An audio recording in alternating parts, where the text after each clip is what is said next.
your Feel Good Breakfast show. It's Expresso right here on SABC3. Now, Graham, there are an estimated 7 million people living with HIV and AIDS in South Africa, and there are still 180,000 AIDS-related deaths that happen every single year. But there is always hope. Yeah, and a brand new hope at that. A friend of Expresso, a close friend, Dr. Sivo Marikana, recently caught up with Dr. Carl Diffenbach from the US National Institute of Health to find out a little bit more about an innovative new study which tackles HIV-related heart disease. And what's most notable, it's one that South Africans can be a part of. For years, medical researchers, government agencies and other health institutes have been looking at ways to improve the health outcomes of people living with HIV and AIDS. With the advent of antiretroviral medication, more and more people are living longer and healthier lives. However, with longevity, this group is now more exposed to HIV-related heart disease. An innovative new study called Reprieve hopes to tackle the high rate of HIV-related heart disease. Dr. Diffenbach, thank you so much for joining us on Expresso. Can you tell us a bit more about the Reprieve trial? The Reprieve trial takes HIV-positive people who are very well controlled with regard to their HIV disease, but deals with a consequence of treated HIV infection. That is that there's a higher rate of heart disease, of about 100% increase in men and women. And the goal then is to use a drug called a statin to prevent that heart disease in this population, to give people living with HIV a longer, healthier life.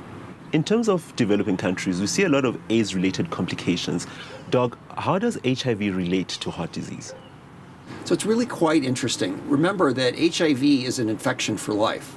Nobody's ever been cured of HIV infection. But even with therapy, the best HIV treatment we have today, there's still what we call residual immune activation or residual HIV disease, even when you have no virus in your body. It's that residual immune activation or residual disease that is the cause of the cardiovascular disease, of the heart disease that we're seeing in HIV-positive people.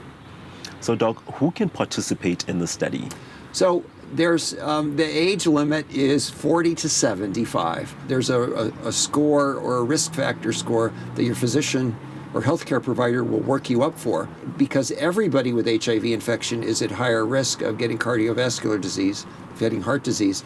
We encourage you to go see your healthcare provider and see if you're eligible for this trial, for your own health as well as to help our future generations. Doc, clinical trials set the bar for clinical research. How long is this trial proposed to go on for?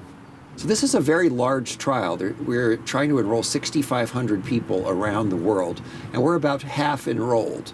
And because we're collecting a large number of events in men and women, we want to make the results generalizable for all populations, we expect the study to go at least another 2 to 3 years. Hopefully within 2 years or so, we'll start seeing the first results. The drugs have gotten better and better and better over time, to where often we're using one pill once a day. The sooner you start your medication and the better you are at adhering to it, the better your health will be. Doc, thank you so much for joining us on Expresso. I hope people at home are listening, and hopefully we'll get more people joining this trial. Fantastic new development. And if you yourself, or if you know someone who would like to sign up for that Reprieve trial, or just to get any information on the trial, you can head over to reprievetrial.org. Well, there you can find a list of participating hospitals and all the info that you may need. That's reprievetrial.org. Now, very much following on from that incredible story, keeping with the theme of healthy hearts, here's a truly miraculous story from abroad. Recently, a 13-year-old girl by the name of Chloe Nobone, I hope I'm pronouncing that right, Chloe, became the first child the UK has seen to receive an artificial heart. Now, she was diagnosed with an enlarged heart as an infant and suffered a stroke while waiting for a donor. Well, this led doctors to perform emergency surgery on the girl, and during her surgery, she actually became the first person to be transported between 2 different hospitals with her chest cavity still open. Word. Now, the artificial heart kept her alive for 4 weeks while she waited for a new, real heart. And this morning, we've invited cardiologist Dr. Mabin on the line, who was actually spent some time in the UK and the past learning about how this all works. Dr. Mabin, good morning and welcome to Expresso. Good morning to both of you. It's Thank so you. good to have you on the line. Dr. Mabin, we've got to ask, because I mean, this does feel like groundbreaking work, and the length of the procedure, the fact that she had to stay with an open heart, with an artificial heart, keeping her alive during that period. How did this actually play out? How does that artificial heart actually work? How did she stay alive?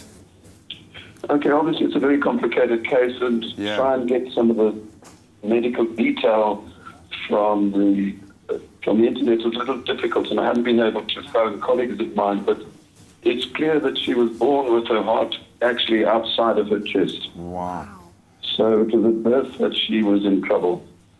And she had a heart transplant at a very young age to get her going, and that lasted her up to the current age of 12 or 13. And from what I gather, she had 2 further heart transplants in that period. And last year, the transplanted heart packed up again, and they had the option but to put her on what's called a left ventricular assist device, which is an artificial external pump, which allows her own heart to recover to some degree whilst she's waiting for it to be available. There are various types of mechanical heart pumps, and funny enough, the first one was implanted about 25 years ago, so it's not all that new, but the models are becoming better and more practical. Unfortunately, the biggest challenge is to maintain an electric or an energy supply to keep the pump going all the time. And at the moment, that is still external. In other words, they have to carry a battery pack around their shoulder. Wow. Sure. Plugged into the system. Yeah. The very new ones are really quite remarkable in that you can recharge the battery through the skin without breaking the skin. Wow. But the more commonly used ones, like this child had, she would have a wire coming from the device and plugged into the back of her head somewhere where there's a little stud so the electrical wires can be attached there, and then she'd carry a bag around her shoulder. The very new ones are even more remarkable in that they don't need any stud or any external skin lesion or anything. It's actually transmitted magnetically, and the electricity is charged magnetically. And they can sit and sort of plug themselves into the wall if they're not walking around, then they don't need a bag. Wow. But as soon as they need to get up and walk around, she needs to transfer that to her battery pack, and off she goes. Oh, Dr. Mabin, this is absolutely incredible convergence of technology, and I would imagine some doctors working overtime. But to see these kinds of solutions available now, truly mind-blowing. So thank you so much for opening a window into this momentous new development as well. And thank you so much for the work that you're doing I just missed in this one area. thing which is important for the public. Is that the reason there's so much going on here and the difficulty over 25 years is there's not enough donors for heart transplantation, which at the end of the day is probably the best option. Sure, so we broadcast that message. We need more donors. Well, that can be the message to resonate this morning, that there are medical answers, but we need more donors. Thank you, Dr. Mabin, for joining us this morning. A truly remarkable case.